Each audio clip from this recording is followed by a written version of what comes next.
Les crânes mystiques. Au cœur des légendes du monde, un mystère attend d'être dévoilé. Avez-vous déjà entendu parler des 13 crânes de cristal légendaires? On dit qu'ils sont les gardiens de connaissances antiques et de pouvoirs mystiques incommensurables.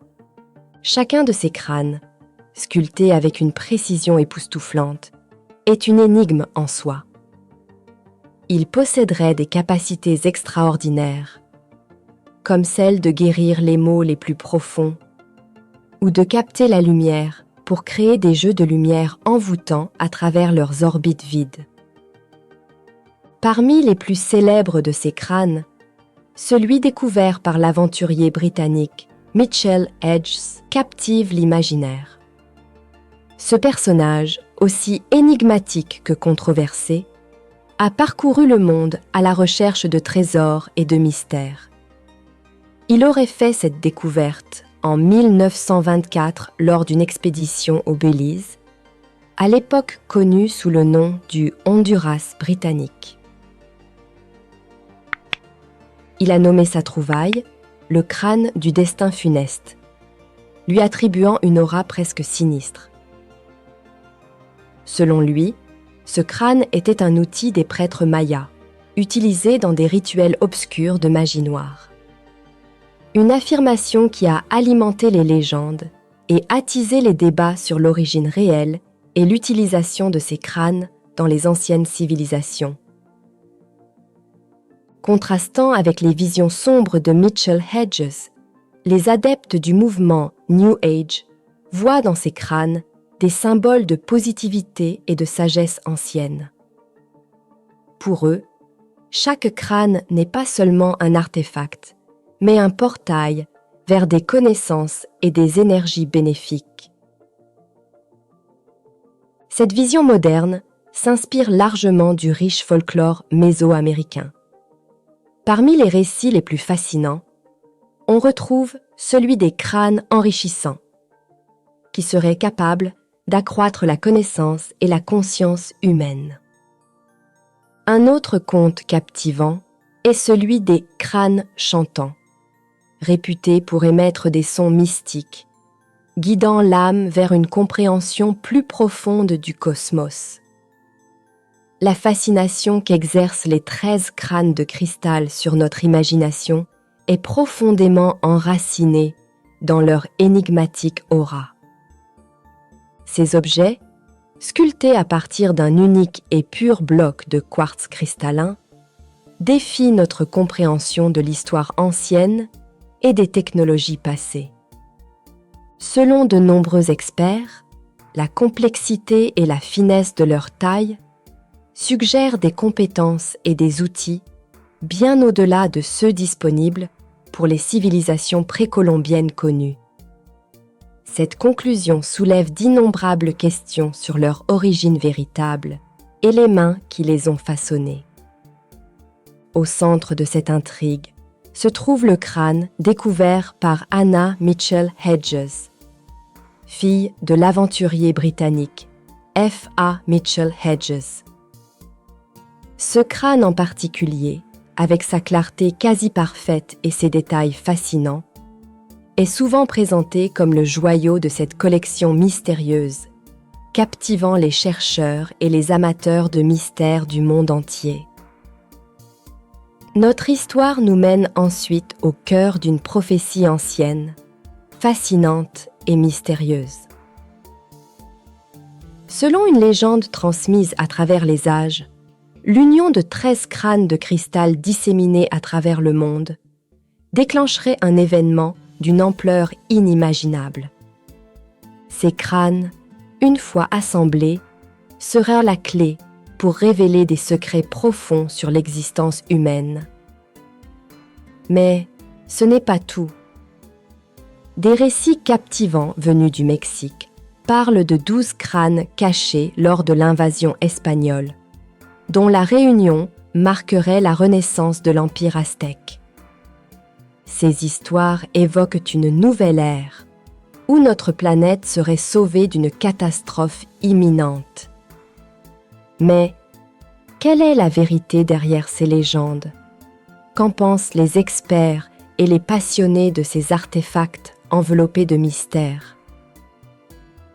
Maintenant que nous avons effleuré les mystères et les légendes entourant les crânes de cristal, il est temps de remonter aux origines de ces artefacts fascinants.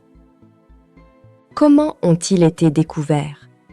Quelle est leur histoire véritable, tissée à travers les siècles? Nos pas suivront les chemins de cette passionnante légende. Mythe ou réalité? Nous allons déterrer les racines historiques des crânes de cristal, depuis les jungles mystérieuses d'Amérique centrale jusqu'aux salles d'exposition des musées du monde entier. Aux origines du mystère. D'après les récits transmis par les Mayas, les origines des crânes de cristal remontent aux Itzas, un peuple mystérieux censé provenir de l'Atlantide, cette île légendaire engloutie par les océans. Ces êtres auraient apporté avec eux ces artefacts extraordinaires lors de leur arrivée sur les terres mayas. Il est dit qu'il y aurait en tout 13 de ces crânes, dispersés autour du monde, chacun portant un fragment du savoir ancestral. La légende entourant ces crânes est aussi captivante qu'énigmatique. On raconte que la réunion de ces 13 crânes de cristal déclenchera la révélation des savoirs les plus profonds de l'humanité, un savoir essentiel à notre survie. Ce moment marquerait un tournant dans l'histoire humaine, un point de convergence entre notre passé mystique et notre avenir. Cette prophétie, entrelacée de mysticisme et d'histoire, continue de susciter fascination et débat parmi les chercheurs et les passionnés de mystères anciens. D'autant plus qu'en 1996, un événement remarquable s'est produit, captivant les adeptes de phénomènes paranormaux et de mystères anciens. Une médium américaine du nom de Carel a participé à une séance de régression sous hypnose, en présence d'un crâne de cristal de roche. Cette séance, supervisée par le docteur Moody, un expert reconnu en expérience de mort imminente, a révélé des affirmations extraordinaires. Dans un état de profonde transe, Carel a déclaré que les crânes de cristal étaient bien plus que de simples objets. Selon elle, ils sont des réceptacles de savoirs ancestraux, des connaissances héritées des temps lointains de l'Atlantide. Ces crânes ordinateurs, comme elle les nomme, auraient été créés par des êtres humains d'une évolution exceptionnelle. Elle a poursuivi en expliquant que ces crânes révéleraient leurs secrets uniquement à ceux capables de comprendre et d'utiliser à bon escient les savoirs transmis. Cette prédiction ajoute une dimension mystique et sélective à la légende des crânes, suggérant que leur véritable potentiel reste caché, attendant d'être dévoilé par les élus. Lors de cette séance hypnotique inédite, la médium a transmis des messages d'une entité ancienne, révélant des détails étonnants sur le crâne de cristal. Vous questionnez les origines de ce que vous nommez le crâne de cristal.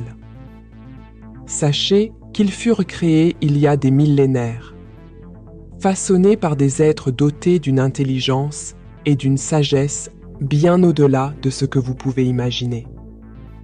Ce sont les ancêtres d'une civilisation antérieure aux Mayas, une civilisation dont la technologie et la connaissance surpassaient de loin ce que vous connaissez aujourd'hui.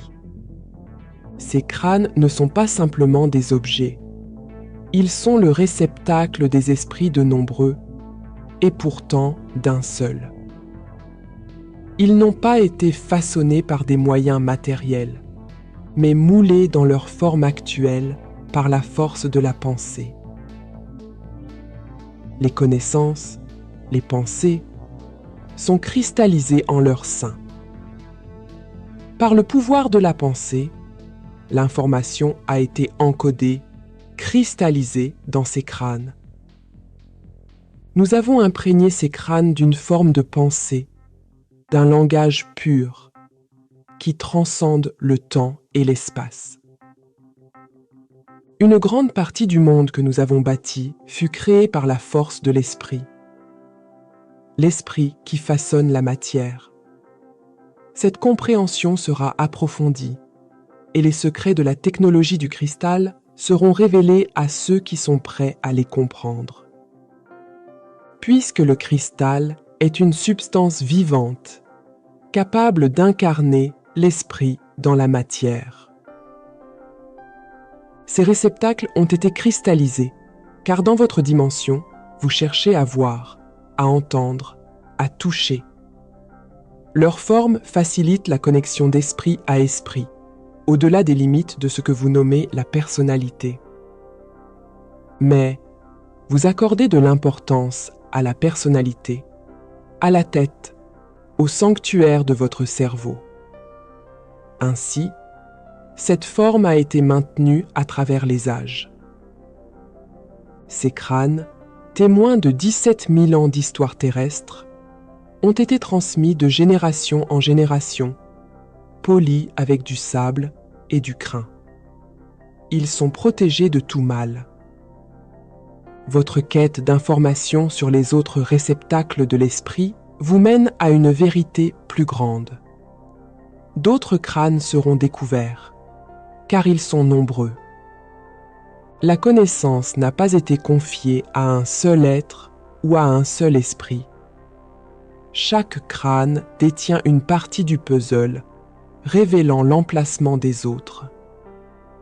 Lorsque tous ces réceptacles seront réunis, l'humanité deviendra gardienne d'une connaissance extraordinaire. La lumière et le son seront la clé, déclenchant la révélation lorsque la vibration adéquate sera atteinte. Vous obtiendrez les réponses que vous cherchez. Mais le moment n'est pas encore venu.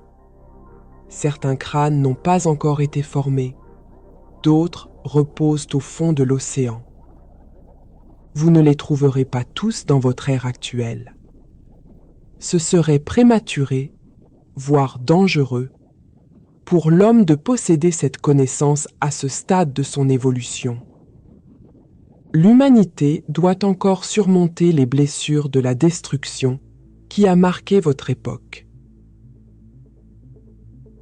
Votre quête des origines de l'humanité vous amène à des vérités cachées. Sachez que vos propres origines ont été soigneusement conçues. Tournez votre regard vers les étoiles, pas seulement vers la Terre. Les prochaines années seront riches en découvertes, révélant les racines de votre civilisation, bien plus ancienne que l'Atlantide, datant de plus de 15 000 ans. Des signes de notre civilisation sommeillent sous vos océans. Les découvertes près de Bimini ne sont que le début. Durant les prochaines années, d'autres révélations surgiront en Amérique du Sud, en Australie, en Égypte. Dans vos déserts, dans des lieux reculés, de grandes connaissances seront déterrées. Des traces de notre civilisation se trouvent sur la plupart de vos continents, et nombreuses sont celles enfouies sous les mers, spécialement dans l'Atlantique, l'Indien et la mer Morte. Des vestiges attendent d'être découverts, proches de la surface de votre terre. Ces découvertes futures, bien qu'elles puissent causer des désaccords et des controverses, joueront un rôle crucial dans la diminution des divisions et des séparations au sein de l'humanité, vous rapprochant d'une compréhension unifiée de votre passé. Beaucoup de découvertes qui se trouvent sous vos pieds ne seront pas révélées dans votre ère actuelle. Nous devons limiter ce que nous vous permettons de découvrir, afin de ne pas bouleverser profondément vos perceptions. Notre origine n'est pas de ce monde, mais d'autres dimensions. Nous sommes venus sur Terre pour expérimenter et comprendre la densité, une notion étrangère à notre état originel, qui était dépourvu de la densité que vous associez à un corps. Notre existence sur ce plan terrestre était primitive en apparence, mais riche en expérience. Nous avons adopté des formes physiques reconnaissables pour vous, dans le seul but de comprendre la matière et d'apporter savoir et lumière. Cependant, notre présence ne s'est pas limitée à un unique lieu géographique. Nos vestiges, nos enseignements sont éparpillés à travers vos terres et vos océans, attendant encore d'être découverts et compris. Beaucoup parmi vous cherchent à nous localiser dans votre univers, s'accrochant à l'idée que nous appartenons à votre troisième dimension. Mais cette compréhension est restreinte, car nous existons au-delà des frontières de votre espace-temps rudimentaire. Nous pourrions vous révéler que le concept même du temps est une illusion. Le temps a été créé par une intelligence supérieure, non pas comme une réalité, mais comme une forme de contrôle, une fonction liée à votre perception corporelle.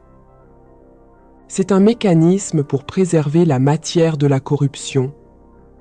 Cependant, en essence, il est non existant.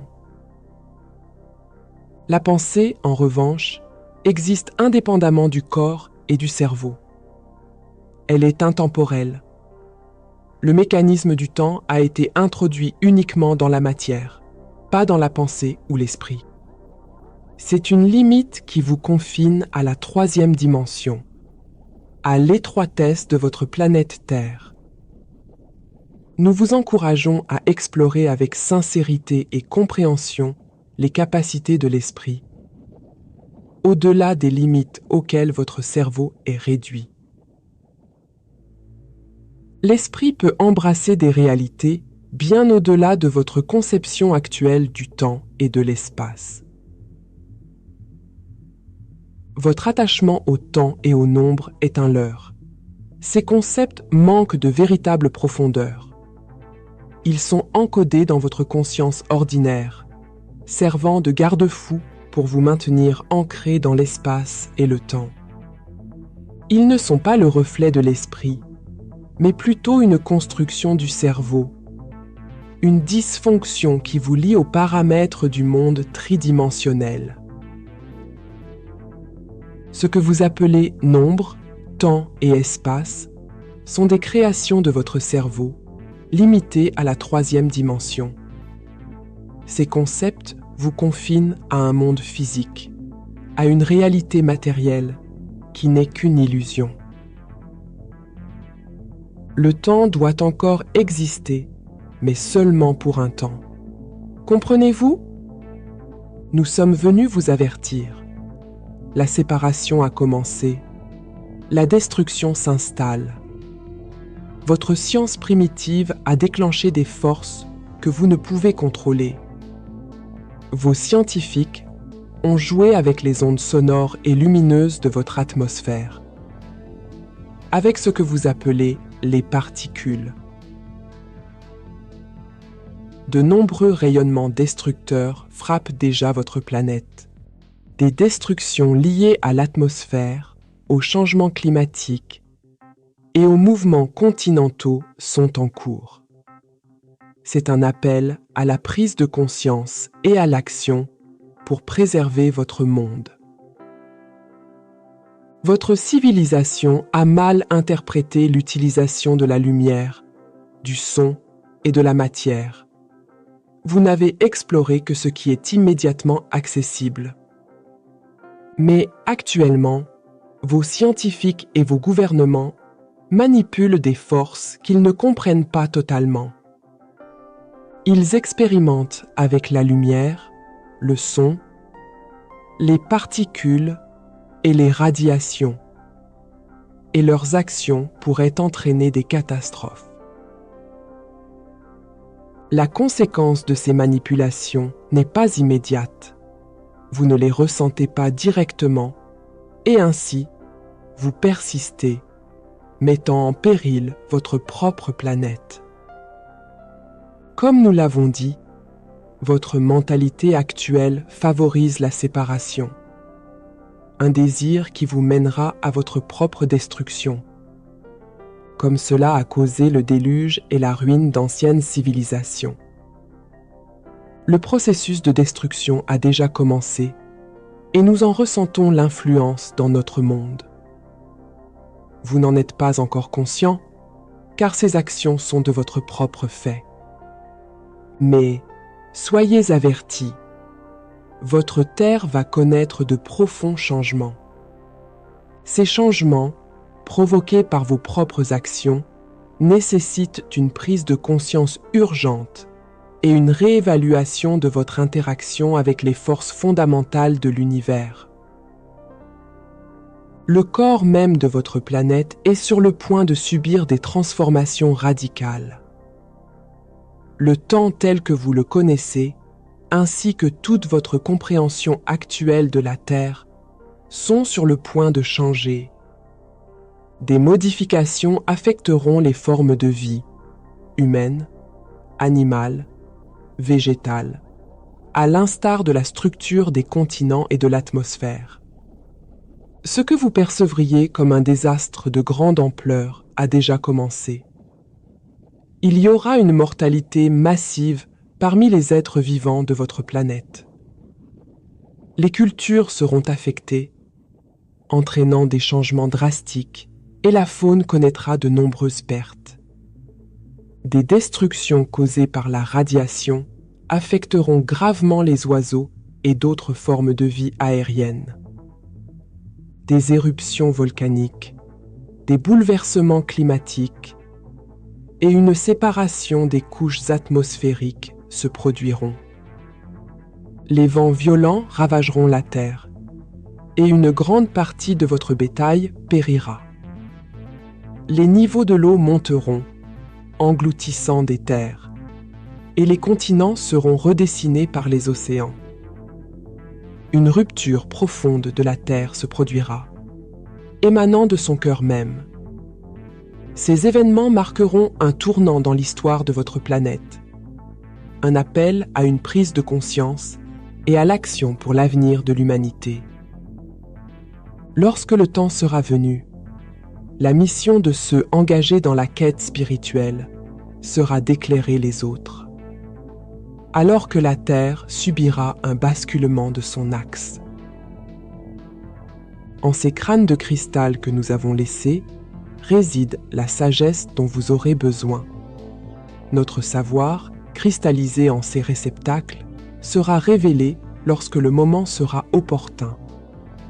Il est prévu que, grâce à ces crânes, les esprits unifiés s'activeront et se manifesteront d'eux-mêmes au moment nécessaire pour votre Terre. Ce processus commence déjà à se dérouler, en ce temps et en ce lieu, comme vous le dites. Nous sommes ici pour vous dévoiler ce qui est, ce qui sera et ce qui a déjà commencé. Un grand bouleversement au sein de votre mère, la Terre.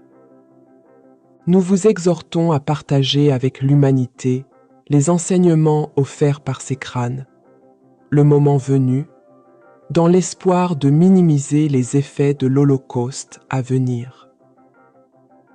Bien que les événements en cours ne puissent pas être entièrement changés, leur impact peut encore être significativement atténué.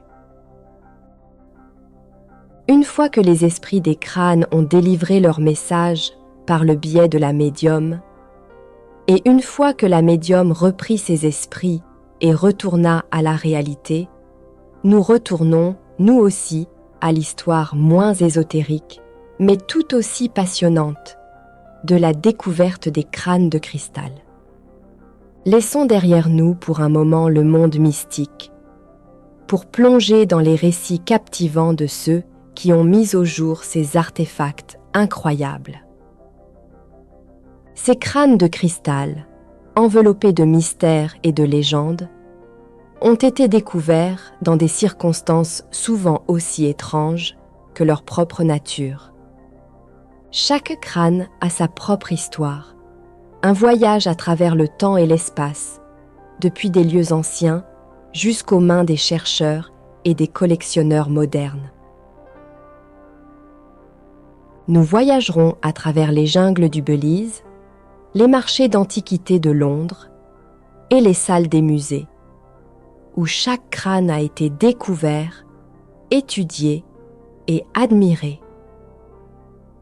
De la découverte controversée du crâne de Mitchell Hedges à l'énigmatique crâne de Paris, nous allons explorer les aventures et les mystères qui entourent ces fascinants témoins du passé. Sur les traces des crânes légendaires. Au carrefour du mythe et de la réalité, là où la légende rencontre l'analyse scientifique, se trouve l'étrange et fascinante histoire des crânes de cristal. Ces artefacts, enveloppés de mystères, ont captivé l'imaginaire collectif, oscillant entre des récits fantastiques et des études rigoureuses. Chaque crâne découvert, de la jungle mystérieuse du Belize aux vitrines des musées européens, porte en lui une histoire unique, un mélange intrigant de faits et de fiction. Leurs origines, entourées de controverses, naviguent entre des récits de civilisations perdues et des analyses scientifiques pointues. Dans ce chapitre, nous allons explorer ces histoires, démêler les fils ténus entre les fantasmes et la science. Nous découvrirons les récits des crânes trouvés, chacun porteur de secrets et de leçons, révélant autant sur notre passé que sur notre quête incessante de connaissances. L'aventure des crânes de cristal s'ouvre avec la figure emblématique de Mitchell Hedges, un explorateur britannique dont la vie d'aventure pourrait rivaliser avec celle des héros de cinéma. Mitchell Hedges, un nom qui évoque l'audace et le mystère. Né en 1882 et décédé en 1959, cet aventurier autodidacte britannique a mené une vie qui aurait pu inspirer des personnages de films d'aventure. Sa passion pour l'exploration l'a conduit à parcourir l'Amérique centrale et les côtes caribéennes, ses voyages étant financés par des mécènes féminins et divers journaux. Parmi ses compagnons de voyage, sa fille adoptive, Anna, qui l'accompagna dans de nombreuses aventures. Ensemble, ils ont mis à jour des merveilles cachées, dont l'ancien site Maya de Lubantun, au Belize. Ce site, composé des allées, des temples et des palais, fut fondé vers l'an 700, selon les spécialistes. C'est dans ce lieu chargé d'histoire et de mystère que Mitchell Hedges et sa fille firent une découverte extraordinaire, changeant à jamais le cours de l'histoire des crânes de cristal. Lors de leur expédition, Anna Mitchell Hedges, alors âgée de seulement 16 ans, curieuse et intrépide, Anna gravit les marches de la pyramide, attirée par un reflet mystérieux. Là, elle aperçut une chambre secrète, cachée au cœur même de la structure ancienne. 3 semaines de travail acharné plus tard, les explorateurs ouvraient enfin cette chambre, dévoilant la première découverte d'un crâne de cristal. Les questions affluèrent. Combien de temps ce crâne avait-il reposé ici? Quelle était son origine? La légende raconte que ce crâne était utilisé par un grand prêtre maya pour des rites ésotériques. Il était dit que, lorsqu'il invoquait la mort par l'intermédiaire du crâne, la mort survenait inéluctablement.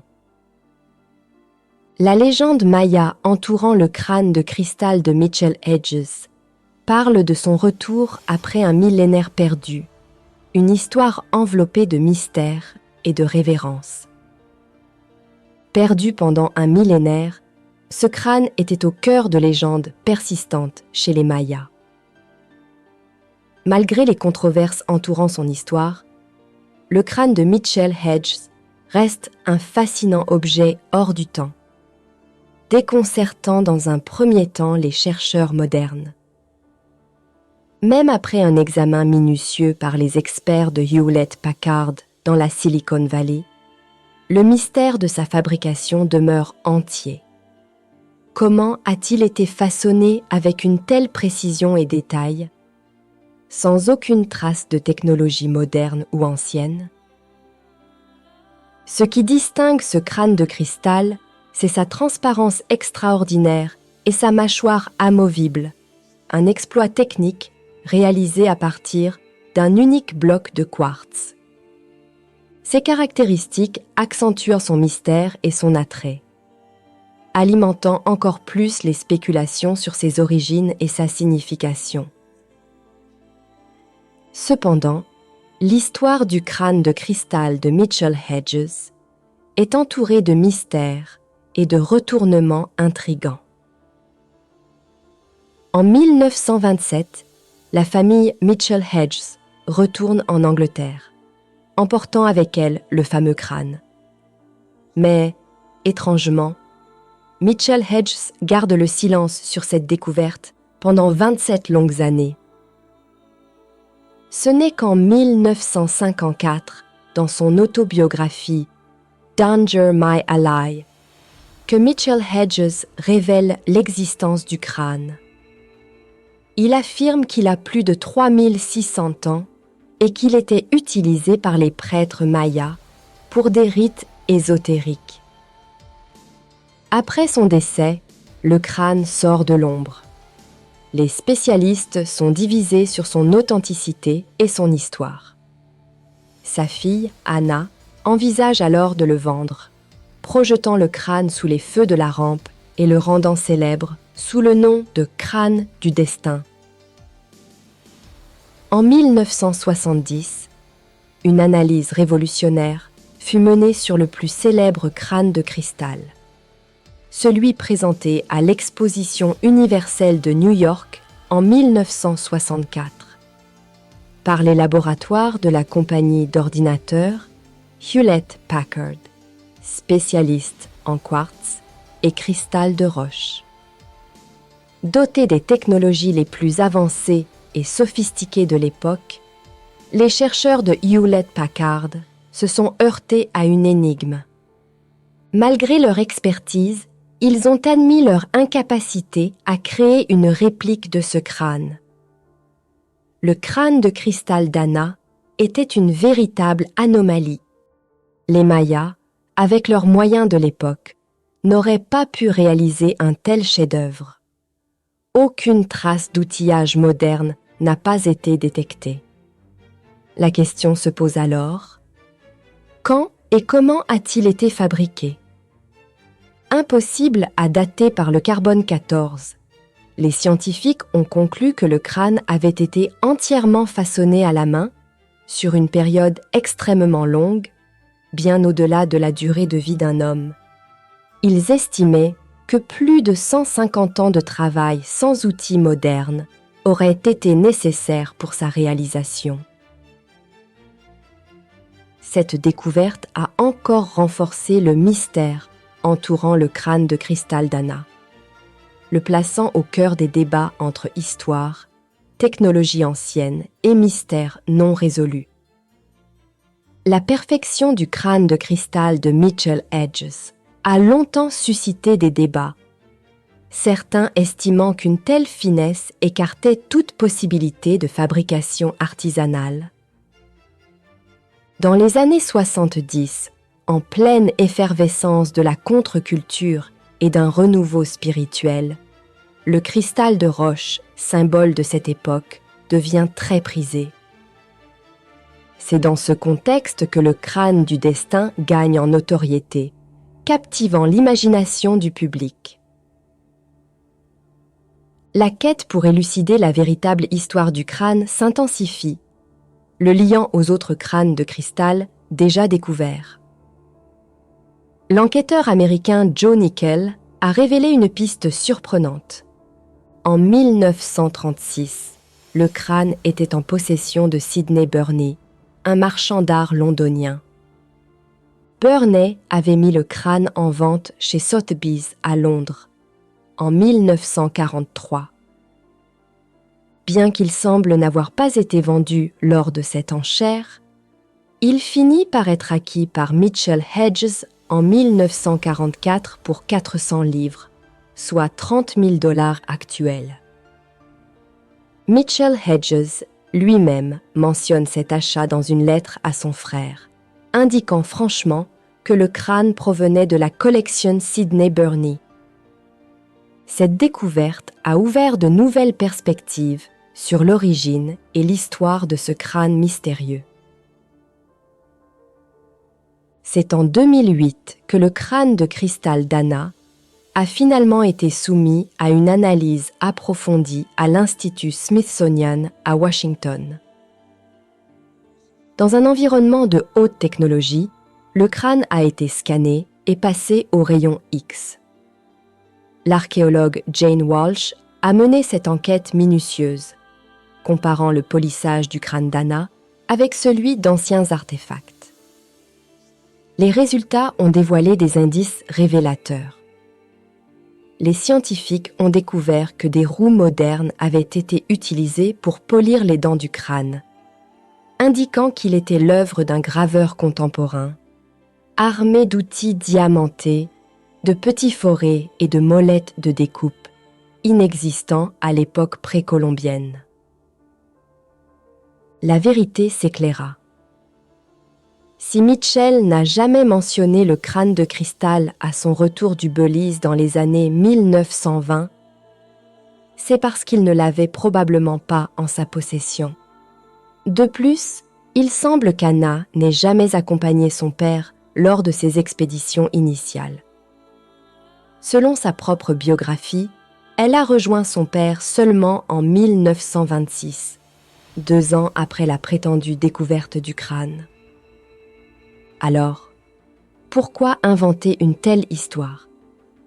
La réponse pourrait être simple. Après la mort de son père, sans ressources, Anna aurait eu besoin de trouver un moyen de subvenir à ses besoins. Ces mystérieux artefacts ont commencé à émerger sur les marchés européens à la fin du XIXe siècle, captivant les amateurs d'art et d'antiquités. Sont-ils les 13 crânes légendaires censés sauver notre planète? Et, si c'est le cas, où se trouvent les autres? En 1992, un événement surprenant a secoué le monde des crânes de cristal. C'est l'arrivée inattendue d'un crâne de cristal à Smithsonian Institute à Washington, expédié anonymement par la poste, avec une lettre révélant son achat au Mexique en 1960 et affirmant qu'il était d'origine aztèque. Ce crâne, comparé à ceux collectés au XIXe siècle, est d'une taille remarquable.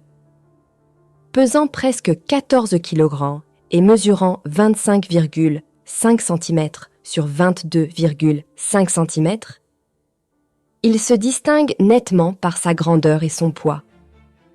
Cette découverte a ravivé l'intérêt pour la légende des crânes de cristal et a incité à reconsidérer l'histoire telle qu'elle a été racontée par Anna Mitchell Hedges, ajoutant un nouveau chapitre à cette saga fascinante.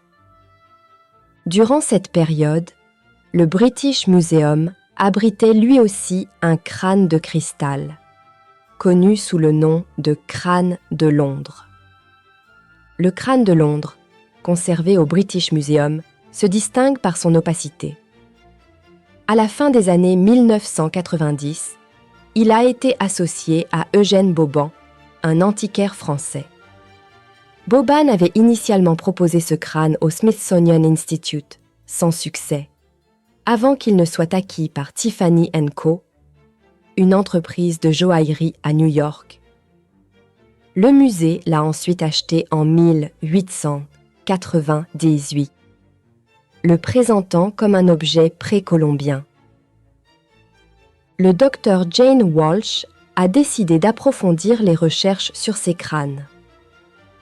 Elle a découvert que, bien que la représentation du crâne humain soit fréquente dans l'art et l'iconographie aztèque, l'utilisation du cristal est rarement évoquée. Eugène Boban, passionné par les artefacts de l'ancien Mexique, était connu pour ses collections intrigantes.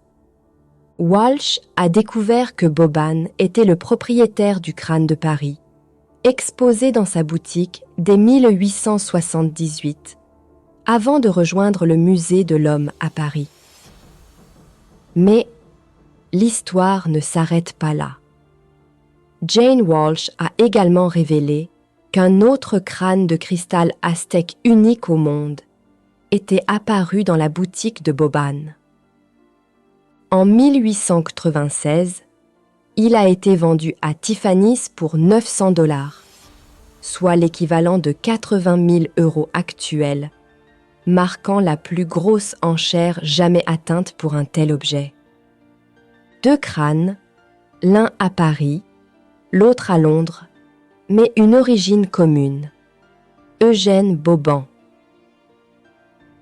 Ainsi, l'arrivée du crâne de cristal au Smithsonian a poussé la docteure Jane Walsh à approfondir ses recherches sur l'origine et l'authenticité de l'artefact. Avec l'appui de Scott Whittaker, elle a entamé une étude minutieuse des techniques de taille de pierre utilisées sur les crânes de cristal et d'autres sculptures présumées précolombiennes. Walsh et Whittaker ont observé les détails des techniques de sculpture sur les crânes. Leur découverte était révélatrice. Des marques d'outils modernes indiquaient que ces crânes n'avaient pas pu être sculptés avant le milieu du XIXe siècle, écartant ainsi leur origine précolombienne. Leur analyse méticuleuse a révélé des traces de lignes droites à peine visibles sur la surface des crânes. Une découverte surprenante qui soulève des questions sur la technologie employée. La technologie de l'âge de pierre ne permettait pas de créer de telles lignes droites. Pour confirmer cette hypothèse, les scientifiques ont comparé les crânes à un gobelet de cristal de roche, provenant de fouilles au Mexique. Les outils de l'époque ont laissé des lignes irrégulières sur le gobelet, tandis que les lignes sur les crânes étaient parfaitement droites, indiquant l'usage d'une meule de polissage introduite au XVIe siècle. Et, pour couronner le tout, l'examen au microscope électronique a révélé 2 bandes nettes en arc de cercle sur les crânes. Ces marques ne pouvaient provenir que d'une pointe de diamant industriel. Le voile de mystère qui entourait les crânes de cristal s'est finalement dissipé. La découverte cruciale sur l'utilisation des pointes de diamant industrielles, une technique n'ayant vu le jour qu'au XIXe siècle, a révélé une vérité étonnante. Ces crânes, enveloppés de mystère pendant des siècles, n'ont pas pu être fabriqués avant cette époque. Incroyable mais vrai. Le crâne de Londres, admiré et étudié depuis plus de 100 ans, s'est avéré être une contrefaçon. Il en va de même pour le crâne de l'Institut Smithsonian, révélé comme une fabrication des années 1950. Et le crâne de Paris, labellisé aztèque depuis 1878, est, lui aussi, un faux. Les recherches menées par le Louvre ont indiqué qu'il aurait été fabriqué aux alentours de 1850. Cette série de révélations a non seulement dévoilé la véritable nature de ces crânes, mais a également remis en question de nombreuses croyances et légendes qui les entouraient. L'histoire des crânes de cristal, longtemps empreinte de mysticisme et de fascination, se révèle être un chapitre intrigant de l'histoire de l'art et de la contrefaçon. Après avoir exploré les enquêtes scientifiques, aussi fascinantes que les mythes et légendes qui entourent les crânes de cristal, intéressons-nous aux 12 crânes découverts à ce jour dans le monde. Parmi eux, un crâne particulièrement mystérieux connu sous le nom de Mayan. L'origine du crâne Mayan est entourée de mystères. Selon certaines sources, il aurait été découvert à San Agustín au Guatemala en 1912, tandis que d'autres affirment qu'il provient du site Maya de Copan au Honduras vers 1910. Fabriqué en quartz clair, Mayan partage plusieurs similitudes avec Ami, un autre crâne de cristal en améthyste. Ces deux crânes ont des tailles physiques similaires et des caractéristiques communes. Les deux crânes ont été amenés aux États-Unis par John Zamora, agent du prêtre et guérisseur Maya Francisco Reyes. Intéressant, Mayan a aussi été utilisé comme garantie pour un prêt qui n'a jamais été remboursé. Bien que l'implication d'un avocat texan soit connue, l'emplacement actuel de Mayan demeure un mystère. Le laboratoire Hewlett-Packard, qui avait étudié le crâne de Mitchell Hedges, a également mené des recherches sur Mayan. Cependant, aucun résultat de ces études n'a pas été retrouvé. À ce jour, il n'y a pas d'autres informations ni de photos disponibles sur le crâne Mayan. Le mystère continue. Le crâne de cristal de Paris, souvent comparé au renommé crâne de Mitchell Hedges, possède sa propre histoire fascinante. Offert par l'explorateur Alphonse Pinard en 1878, ce crâne a longtemps été admiré au musée du quai Branly à Paris. Pendant des années, il a été vénéré comme un chef-d'œuvre de l'art aztèque. Cependant, des recherches récentes ont révélé une toute autre vérité sur ce mystérieux objet. Aujourd'hui, il est reconnu comme une imitation du XIXe siècle. Non pas l'œuvre d'anciens artisans aztèques, mais celle de maîtres verriers allemands. Ce crâne a été soigneusement sculpté en Allemagne à partir de quartz importé du Brésil, une pratique courante à l'époque pour la création d'objets d'art et d'ornements. Bien que similaire en apparence au crâne de Mitchell Hedges, le crâne de Paris se distingue par son origine et sa fabrication, ajoutant une autre couche à l'histoire complexe et intrigante des crânes de cristal. Le crâne de cristal d'Anna Mitchell Hedges demeure le plus emblématique de tous. Vous avez maintenant découvert l'histoire fascinante de ce crâne, telle qu'elle a été dévoilée plus tôt dans notre récit. Entouré de mystères et de controverses, il a captivé l'imagination du public et des chercheurs pendant des décennies. De sa découverte sensationnelle en Amérique centrale à son analyse par les experts d'Hewlett-Packard, ce crâne a traversé un chemin semé d'interrogations et de révélations. Il symbolise la fine ligne entre la légende et la réalité scientifique.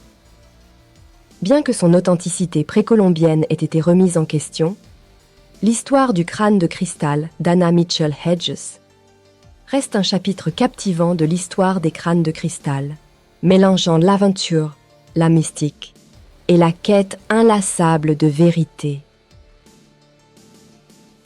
Le crâne à la croix reliquaire se distingue par ses dimensions plus modestes que les autres crânes de cristal et par son histoire unique.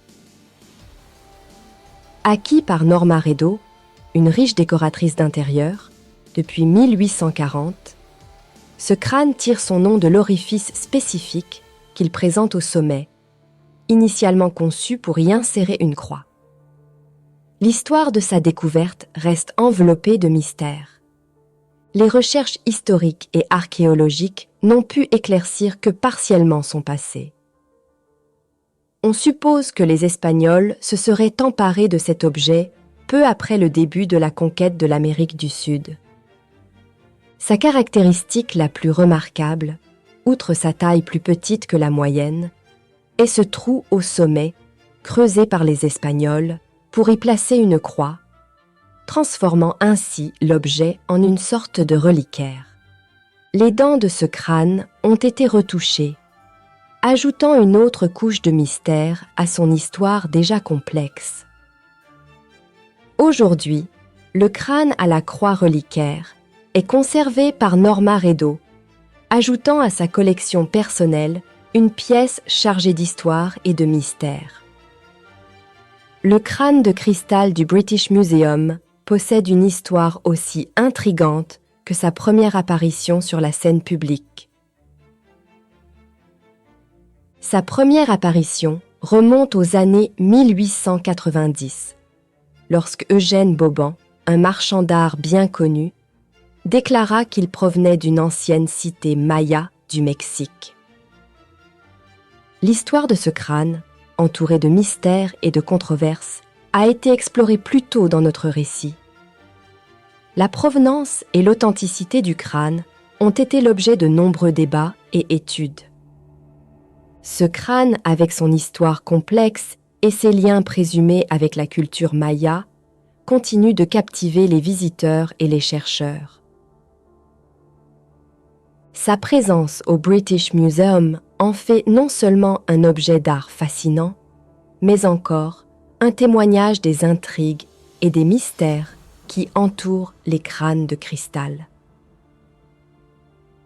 Bien que l'histoire complète de ce crâne puisse ne jamais être pleinement dévoilée, il reste une pièce essentielle dans le puzzle des crânes de cristal, représentant une fenêtre sur un passé lointain, réel ou imaginé. Le crâne de cristal connu sous le nom de ET se distingue par ses caractéristiques uniques et son histoire fascinante. Ce crâne, découvert au début du XXe siècle en Amérique centrale, est remarquable pour sa forme allongée et son cristal de roche noircie. Il a été surnommé ET en raison de sa ressemblance frappante avec un crâne extraterrestre, évoquant le célèbre film de Steven Spielberg. Selon les récits, ce crâne fut découvert par une famille maya au Guatemala en 1906, lorsqu'ils heurtèrent une pierre dure en creusant dans leur jardin. Le crâne, avec ses orbites hors normes et sa pointe légèrement exagérée, a immédiatement été reconnu comme un objet spécial. L'histoire prend un tournant étonnant avec Jokie van Dieten, une Hollandaise qui affirme avoir été miraculeusement guérie d'une tumeur au cerveau grâce au crâne. Elle est devenue sa gardienne après une série d'événements improbables. En 1991, ET a voyagé des États-Unis au Costa Rica, portant encore des traces d'une cérémonie effectuée par la famille maya. Jokie, guidé par son intuition et un livre sur les crânes de cristal, a finalement acquis ce crâne unique. Depuis lors, Jokie van Dieten a partagé ET avec de nombreuses personnes, leur permettant de vivre des expériences extraordinaires avec ce crâne de cristal si spécial, ajoutant une nouvelle dimension à la légende des crânes de cristal. Le crâne de cristal de Shannara possède une origine et une histoire aussi fascinantes que mystérieuses. Découvert en 1995 lors d'une fouille archéologique à Guerrero, au Mexique, le crâne de Shannara est un artefact saisissant, façonné dans un cristal de roche légèrement laiteux. Selon les experts, il aurait été créé avant l'ère aztèque. L'histoire de Shannara est étroitement liée à Nick Nocerino, décédé en 2004, un médium renommé et un expert du cristal. Nocerino, issu d'une famille intéressée par l'occultisme et la magie blanche, Wicca, avait prédit la découverte de Shannara, guidant les archéologues vers son emplacement. Après la découverte, Nocerino en devint le propriétaire et fonda la Society of Crystal Skulls International, dédiée à l'étude de ces artefacts mystérieux.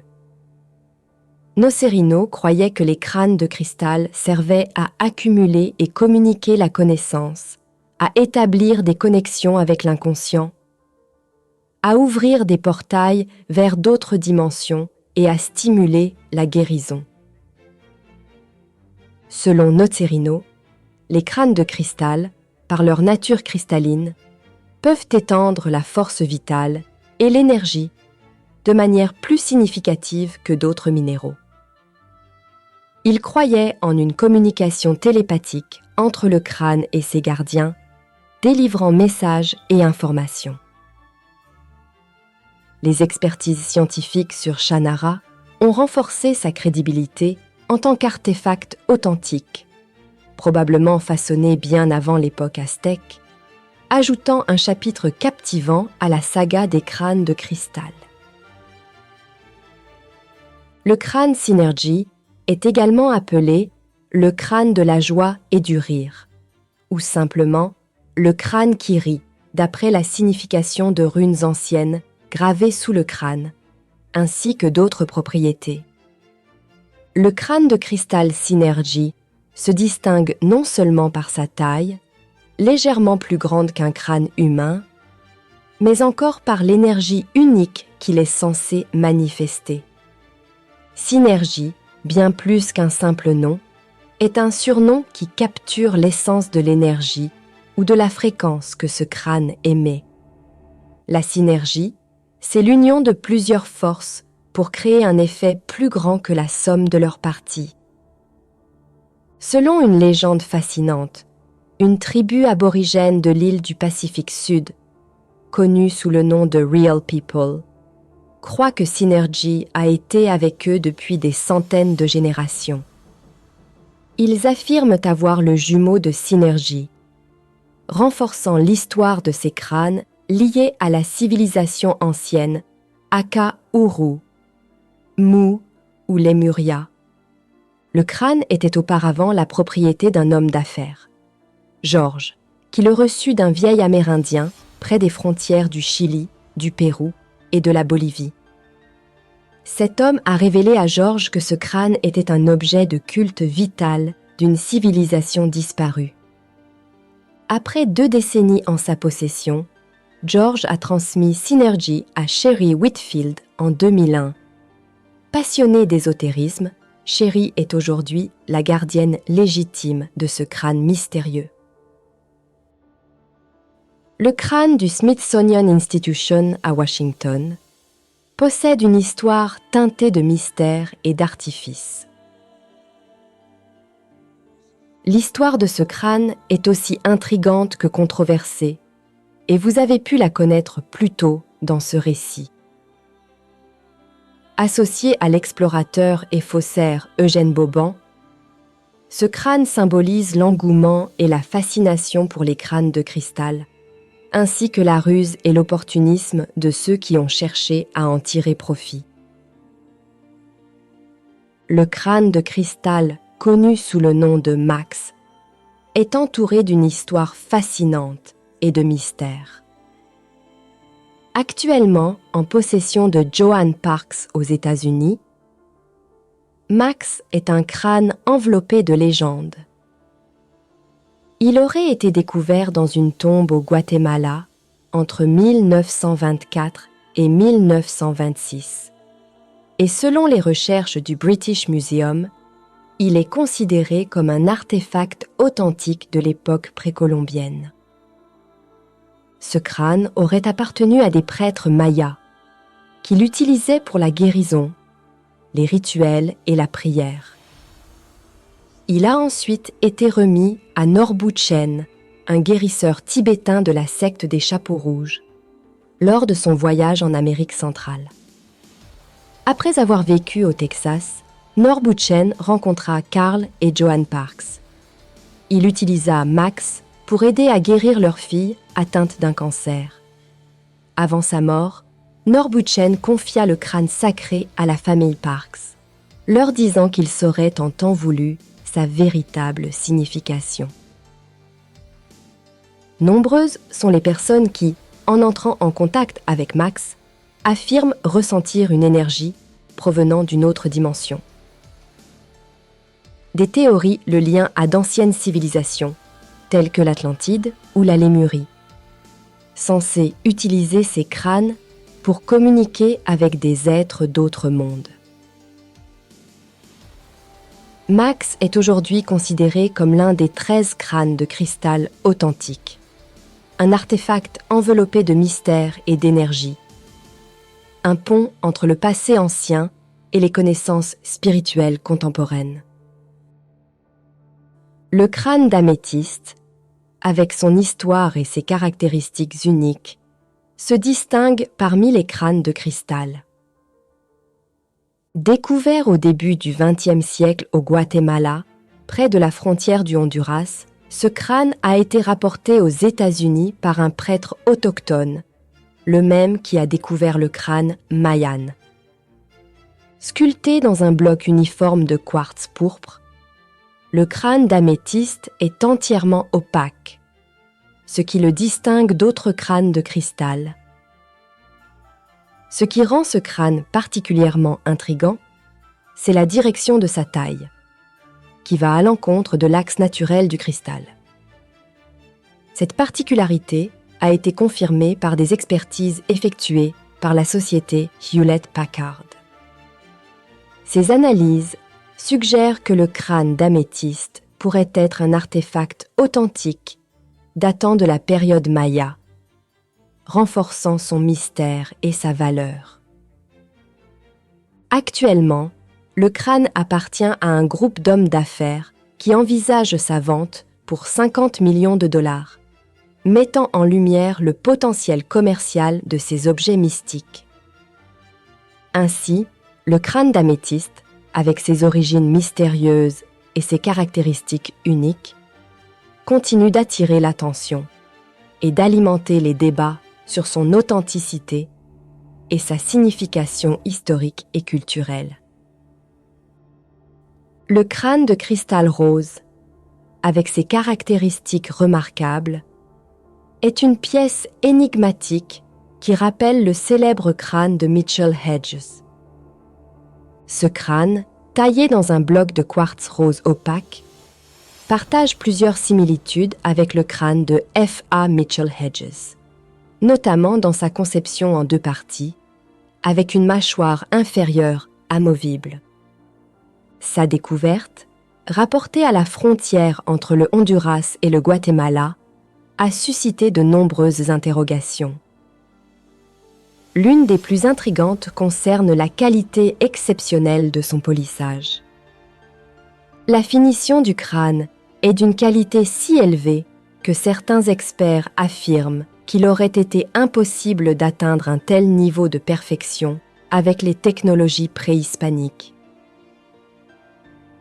Cette caractéristique pose la question de son origine et de la méthode de fabrication. Malgré sa finition parfaite, le crâne ne présente aucune trace d'usinage moderne, ajoutant à son mystère. Ce manque de preuves concrètes sur ses origines et sa fabrication continue d'alimenter les débats parmi les experts et les passionnés. Aujourd'hui, le crâne de cristal rose reste un objet de fascination, un mélange captivant de mystères, d'art ancien et de questions non résolues, illustrant la complexité et l'attrait durable des crânes de cristal. Chaque crâne que nous avons découvert jusqu'ici détient sa propre histoire, sa propre énergie et sa propre aura de mystère. Mais il reste une question qui suscite l'imagination et la curiosité de tous. Où se trouve le 13e crâne, le dernier de cette série légendaire? Serait-il la clé qui déverrouille une sagesse ancienne? un portail vers d'autres dimensions, ou simplement une énigme conçue pour éveiller nos esprits? Le 13e crâne. Nous voici au cœur de l'énigme des crânes de cristal, confrontés à la légende du 13e crâne. Explorons ensemble la frontière floue entre les mythes anciens et les découvertes scientifiques, entre les récits ésotériques et les analyses rigoureuses. Rappelez-vous les messages transmis par la médium, évoquant un lien entre les crânes et des civilisations disparues comme l'Atlantide ou la Lémurie. Ces récits affirment que les crânes détiennent des connaissances cachées, capables de transformer notre réalité. Néanmoins, la science nous offre une perspective différente. Les analyses d'Hewlett-Packard et d'autres experts ont révélé que de nombreux crânes sont des fabrications modernes. Ces découvertes ont semé le doute sur l'authenticité des légendes. Mais que se passerait-il si les deux perspectives avaient une part de vérité? Si les faux crânes découverts jusqu'à présent étaient simplement l'écume masquant des artefacts authentiques encore enfouis? Imaginez un instant que le 13e crâne, encore inconnu, soit la pièce manquante du puzzle. Un artefact véritable qui réconcilierait le mythe et la réalité, l'ésotérisme et la science. Peut-être que chaque faux crâne découvert jusqu'ici cache une vérité plus profonde, un indice menant au véritable 13e crâne. Ce crâne pourrait-il être la clé d'une sagesse ancienne et perdue, ou d'une connaissance qui dépasse notre compréhension actuelle? Le 13e crâne reste un mystère, un appel à explorer au-delà des limites de notre connaissance, à chercher la vérité cachée dans le mythe, à envisager une réalité où l'ésotérisme et la science se rencontrent et se complètent. En pleine exploration des mystères des crânes de cristal, une découverte récente pourrait bien relancer le débat sur leur authenticité et leur signification. L'aventure continue avec une trouvaille surprenante faite par le photographe Bugs Dean dans un marché aux puces à Berlin. Cette découverte pourrait bien être liée à Arnold Wilhelm von Bode, un éminent historien de l'art allemand. Si cette découverte est authentifiée, ce crâne nouvellement trouvé pourrait non seulement renforcer la légende des 12 crânes, mais encore être la clé manquante de la prophétie maya. Selon la tradition maya, les 12 crânes de cristal étaient des cadeaux des étoiles, transmis aux hommes pour partager le savoir acquis dans 12 mondes différents. Et le 13e crâne, le crâne chantant, tiendrait un rôle central dans cette sagesse cosmique. Qu'une fois le 13e crâne découvert et réuni avec les autres, un nouvel âge pour l'humanité commencerait, révélant des informations cruciales pour notre avenir. Cette légende prend une résonance particulière aujourd'hui, où le quartz est omniprésent dans nos technologies. Si ces crânes étaient réellement des dispositifs de stockage d'informations, que pourraient-ils nous révéler? Cette découverte à Berlin pourrait-elle être le chaînon manquant entre la légende et la réalité? Entre les théories ésotériques et les analyses scientifiques, le mystère des crânes de cristal continue de défier notre compréhension, suggérant que la vérité pourrait être plus étrange et plus merveilleuse que nous ne l'imaginons. Notre voyage à travers le mystère des crânes de cristal s'achève. Pourtant, chaque histoire, chaque légende que nous avons explorée ensemble m'a enrichi et j'espère qu'il en a été de même pour vous. Nous avons navigué entre la science et le mysticisme, touchant aux confins de l'inconnu et de l'extraordinaire. Je tiens à vous remercier du fond du cœur pour votre curiosité et votre enthousiasme. Votre présence et votre intérêt pour ces mystères anciens ont rendu cette aventure encore plus spéciale. Alors que nous nous disons au revoir pour aujourd'hui, je vous invite à garder l'esprit ouvert et le cœur curieux. Il y a tellement plus à découvrir, tant de mystères qui attendent d'être dévoilés. Je vous dis donc, non pas adieu, mais à bientôt, pour de nouvelles aventures et découvertes. Ensemble, explorons les trésors cachés de notre monde et au-delà. Prenez soin de vous et gardez toujours cette étincelle de curiosité qui fait de la vie une quête perpétuelle de connaissances. Au revoir, chers amis passionnés par des mystères anciens. Que vos chemins soient éclairés par la lumière de la connaissance et de la découverte. À très bientôt. Bye. Bye.